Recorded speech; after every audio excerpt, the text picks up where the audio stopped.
ഇന്ത്യയും ചൈനയും തമ്മിൽ ഇടയ്ക്കിടെ അതിർത്തി തർക്കങ്ങളും പ്രശ്നങ്ങളും എല്ലാം ഉണ്ടാകാറുണ്ട്. അത് വലിയ പ്രശ്നമായി വളരാറുണ്ട്. എന്നാൽ അത് ഈ ഇടയ്ക്ക് എല്ലാം ചർച്ച ചെയ്ത് പരിഹരിച്ചു എന്നാണ് നമ്മൾ മനസ്സിലാക്കിയത്. പക്ഷേ അതിനുശേഷവും ചൈനയുടെ ഭാഗത്തു നിന്ന് അനാസ്ഥകൾ ഉണ്ടാകുന്ന കാഴ്ചയാണ് നമുക്ക് കാണാനായി സാധിച്ചത്. സ്വാഭാവികമായിട്ടും ചൈനയെ നമുക്ക് വിശ്വസിക്കാൻ പറ്റില്ല എന്നുള്ളത് ഇന്ത്യയിൽ ഒരു പഴമൊഴി പോലെ ആയി കഴിഞ്ഞിരിക്കുന്നു. അത് സത്യവുമാണ്.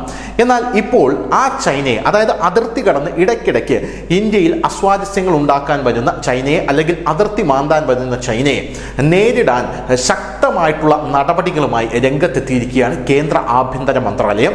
ഇതിനായി ശക്തമായിട്ടുള്ള അല്ലെങ്കിൽ സുപ്രധാനമായിട്ടുള്ള രേഖകളാണ് ഇപ്പോൾ തയ്യാറായിരിക്കുന്നത്. ഇൻഡോ ടിബറ്റൻ ബോർഡർ പോലീസ് എന്ന് പറഞ്ഞ ഒരു ഫോഴ്സ് ഉണ്ട്.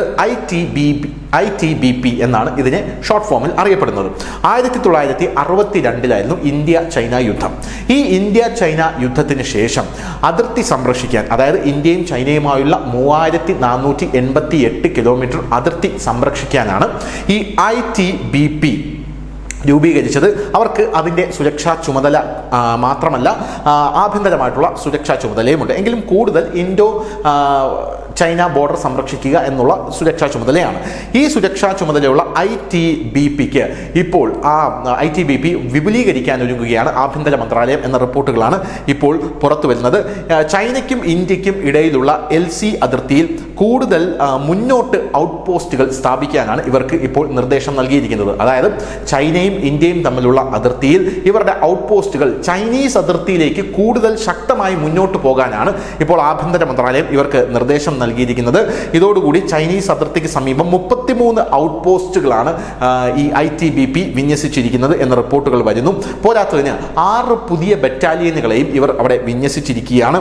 എന്തായാലും ഇവരുടെ വാർഷിക ആഘോഷത്തിന്റെ ഭാഗമായി ഒഡീഷയിലെ ദോർദ ജില്ലയിൽ ITBPയുടെ 63ാമത് സ്ഥാപക ആഘോഷങ്ങളുടെ ഭാഗമായി ഇതിന്റെ തലവനായിട്ടുള്ള രാഹുൽ രസഗോത്ര അദ്ദേഹം ഒരു കാര്യം പറഞ്ഞിട്ടുണ്ട്. അദ്ദേഹം പറഞ്ഞത് സൈന്യം ഒരു സുപ്രധാനമായിട്ടുള്ള പദ്ധതി തയ്യാറാക്കുകയാണ് എന്നാണ്. മൊത്തം 56 അതിർത്തി പോസ്റ്റുകൾ ഞങ്ങൾ ചൈനീസ് അതിർത്തിയിലേക്ക് കൊണ്ടുപോകാനായി തീരുമാനിച്ചിരിക്കുകയാണ്. ഇപ്പോൾ ചൈനീസ് അതിർത്തിയിലല്ല, അത് ചൈനീസ് അതിർത്തിയിൽ തന്നെ കൊണ്ടുപോയി നിർത്താനായി തീരുമാനിച്ചിരിക്കുകയാണ്. സർക്കാർ കുറച്ചു കാലം മുൻപ് 7 ബറ്റാലിയൻ ഇവർക്കായി അനുവദിച്ചിരുന്നു.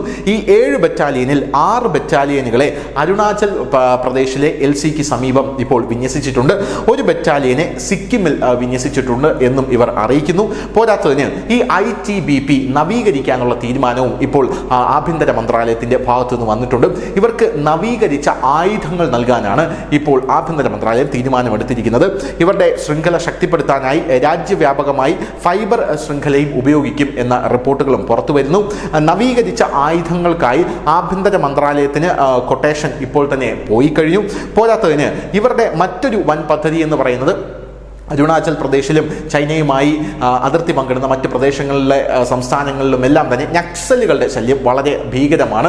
നമുക്കറിയാം, 2-3 ദിവസങ്ങൾക്ക് മുമ്പ് ബീജാപൂരിൽ, ഛത്തീസ്ഗഡിലെ ബീജാപൂരിൽ സൈന്യം സഞ്ചരിച്ച വാഹനത്തിന് നേരെ ബോംബെറിഞ്ഞ് 8 സൈനികർക്ക് അവിടെ വീരമൃത്യു വരിക്കേണ്ടതായി വന്നിരുന്നു. അത് നക്സലുകളുടെ ആക്രമണമായിരുന്നു. ഈ ബീജാപൂരിൽ ഇവരുടെ ഒരു തലവനെ അമിത്ഷാ അടക്കം ഇടപെട്ട് നിർദ്ദേശം നൽകി പിടിക്കാനുള്ള ഒരു സാഹചര്യം ഉണ്ടായിരുന്നു. നക്സലുകളുമായി നിരന്തരം ഏറ്റുമുട്ടൽ ഉണ്ടായി. അങ്ങനെയുള്ള ഈ നക്സലുകളെ കൂടെ കൈകാര്യം ചെയ്യാനാണ് ഇപ്പോൾ ITBP വിപുലീകരിക്കുന്നത് എന്നാണ് അറിയാനായി സാധിച്ചത്. ഈ വർഷം ഇതിനായി, അതായത് 2025 2400 കോടി രൂപ ഇപ്പോൾ തന്നെ ഇവർക്ക് നവീകരിച്ച ആയുധങ്ങൾക്കായും ഇവർക്ക് മോസ്റ്റ് സൊഫസ്റ്റിക്കേറ്റഡ് ആയിട്ടുള്ള ടെക്നോളജിക്കായും ഇപ്പോൾ ആഭ്യന്തര മന്ത്രാലയം അനുവദിച്ചു എന്ന റിപ്പോർട്ടുകൾ പുറത്തു വരുന്നുണ്ട്. എന്തു തന്നെയായിരുന്നാലും ചൈന ഇനി അതിർത്തി മാന്താൻ വന്നു കഴിഞ്ഞാൽ യാതൊരു ദാക്ഷിണ്യവും വേണ്ട എന്ന തരത്തിലാണ് ഇപ്പോൾ ആഭ്യന്തര മന്ത്രാലയം അവരുടെ നിലപാടുമായി മുന്നോട്ട് പോകുന്നത്. News desk news India Malayalam.